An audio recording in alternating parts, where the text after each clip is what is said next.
प्यारे दोस्तों नमस्कार। टीजीटी पीजीटी आर्ट गैलरी 1954 में आपका स्वागत है। हम बात कर रहे हैं फाइन आर्ट्स का जो पेपर हुआ था वो डीएसएसबी पीजीटी 2021 में। ये उनके पेपर के तीसरा सेक्शन है, सेक्शन नंबर 3। हम पिछले वीडियो में महाभारत का चित्रित फारसी रूपांतरण पढ़ चुके हैं जो रजमनामा है। सेक्शन 3 ये आप देख रहे होंगे। सेक्शन 3 में क्वेश्चन नंबर 1 है, अमरावती स्तूप की खोज कब हुई? तो अमरावती स्तूप की खोज जो है 1797 ईस्वी में हुई थी। 1797 में अमरावती स्तूप की खोज की गई थी। आगे है, एलिफेंटा का प्रसिद्ध शिल्प है। तो एलिफेंटा कहाँ है? महाराष्ट्र के धारापुर में है और ये चारों तरफ से समुद्रों से घिरी हुई है। इसमें जो है प्रसिद्ध चित्र जो है अर्धनारीश्वर का है। किसका है? अर्धनारीश्वर का है, जो भगवान शिव और पार्वती के चित्रों को चित्रित किया गया है। क्वेश्चन नंबर 3, एलिफेंटा किस टापू पर स्थित है? उसका नाम क्या उसका नाम था? तो एलिफेंटा महाराष्ट्र के धारापुर में स्थित है, तो इसका नाम जो है धारापुरी है और ऑप्शन नंबर 2 सही होता है। आगे है क्वेश्चन नंबर 4, कैलाश मंदिर के शिल्प संबंधित है। जो कैलाश मंदिर है उसके शिल्प जो है शैव धर्म से संबंधित है। इसका ऑप्शन नंबर 1 सही होता है।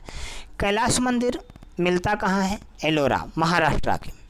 और एलोरा की 16वीं गुफा में कैलाश मंदिर का को उत्कीर्ण किया गया है, जो एकाश्म शैली में बनाया गया है। मतलब एक ही पत्थर को काटकर एलोरा मंदिर में गुफा नंबर 16 का निर्माण किया गया है, जो कैलाश मंदिर के नाम से जाना जाता है। ये जो है एलोरा में टोटल 32 गुफाएं हैं और 34 गुफाएं हैं और 32वीं गुफा को इंद्र सभा के नाम से जाना जाता है। गुफा नंबर 1 से लेकर के 12 तक बौद्ध धर्म की हैं, 13 से 29 ब्राह्मण धर्म की हैं और 30 से 34 मतलब लास्ट की 5 गुफाएं जो हैं वो जैन धर्म की हैं। इसलिए यहाँ 3 कलाओं की त्रिवेणी भी कहा जाता है। तीनों धर्मों की त्रिवेणी के नाम से भी जाना जाता है। इतना आपको इसके बारे में मालूम होना चाहिए। क्वेश्चन नंबर 5, मथुरा की मूर्तियाँ निर्मित हैं। जो मथुरा की मूर्तियाँ हैं वो कुषाण कालीन है, ये आपको मालूम होना चाहिए। मथुरा कहाँ है? उत्तर प्रदेश में है। मथुरा में ही कंकाली टीला है और जो मथुरा की मूर्तियां हैं वो रेतीले पत्थर से निर्मित की गई हैं। ये आपको इतना मालूम होना चाहिए। अगला क्वेश्चन है क्वेश्चन नंबर 6, किस भारतीय चित्रकार के चित्रों में सर्वप्रथम यूरोपीय घनवाद का प्रभाव दिखाई देता है? ये हैं गगनेंद्र नाथ टैगोर। इनके चित्रों में सर्वप्रथम यूरोपीय घनवाद का प्रभाव दिखाई देता है। यहाँ पर घनवाद का नाम है तो आपको मालूम होना चाहिए घनवाद का उदय कब हुआ था? 1907 ईस्वी में। और कब तक चला था? 1925 ईस्वी तक। घनवाद के मुख्य प्रणेता कौन थे? पिकासो और ब्राक। ये आपको इतना इसके बारे में मालूम होना चाहिए। अगला है क्वेश्चन नंबर 7, महाबलीपुरम का दूसरा नाम है।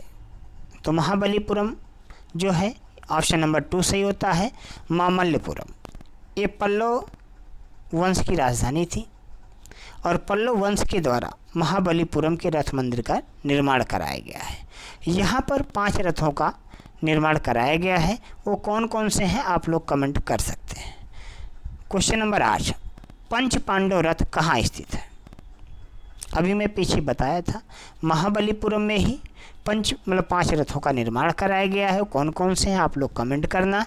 तो पंच पांडव रथ जो है वो महाबलीपुरम में है।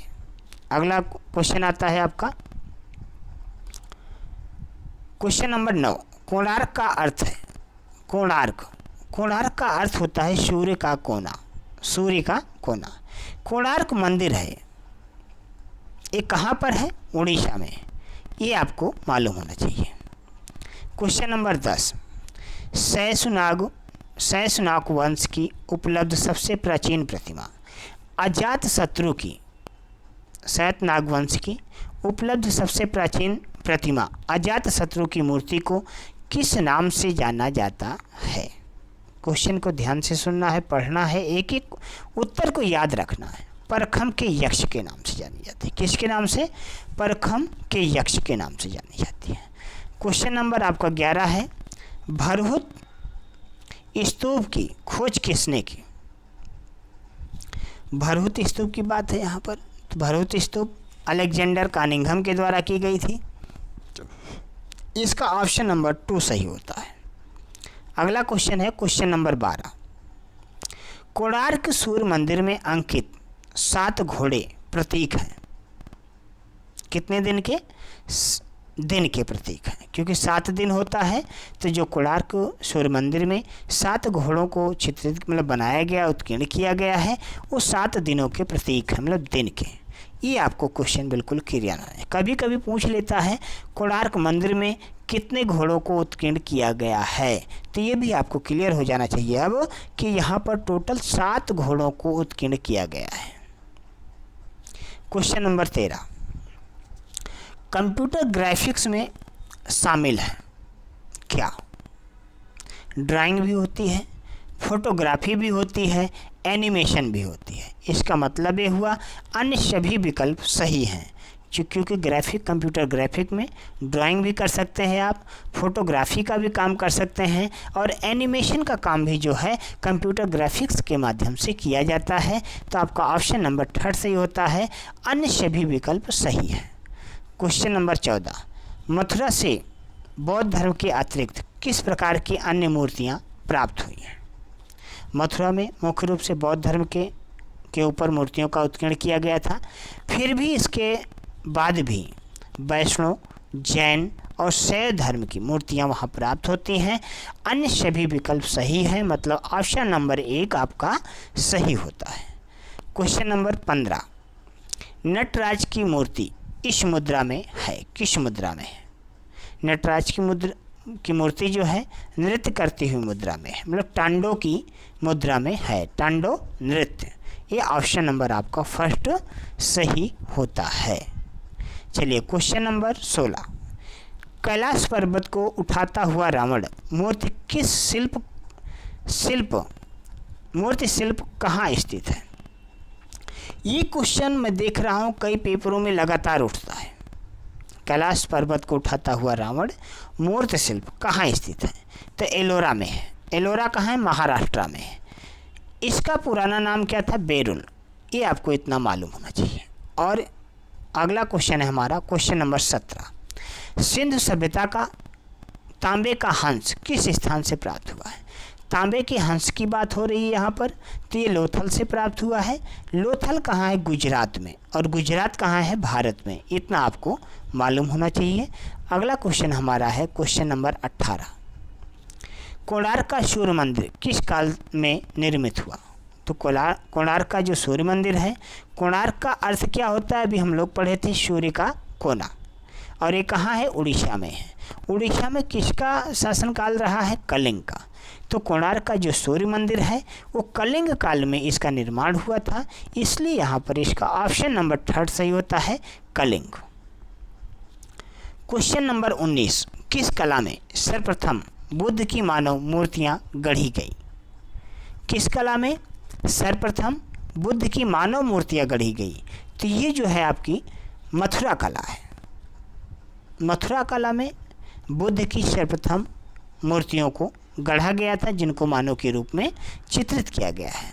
अब इस वीडियो का अंतिम क्वेश्चन है क्वेश्चन नंबर 20, दयाराम साहनी और राखल दास बनर्जी का संबंध है। तो किससे है इनका संबंध? सिंधु घाटी सभ्यता के से है। इन्होंने हड़प्पा और मोहनजोदड़ो के खुदाई कार्य करवाया था। हड़प्पा और मोहनजोदड़ो में क्या करवाया था? खुदाई कार्य करवाया था। अब हड़प्पा टीले की खोज कब हुई थी? 1878 ईस्वी में, 1878 में। और इसके बाद हड़प्पा की खुदाई कब हुई थी? 1921 में। मोहनजोदड़ो की खुदाई कब हुई थी? 1922 ईस्वी में। इतना आपको मालूम होना चाहिए। अब हम मिलते हैं अगली वीडियो में। धन्यवाद।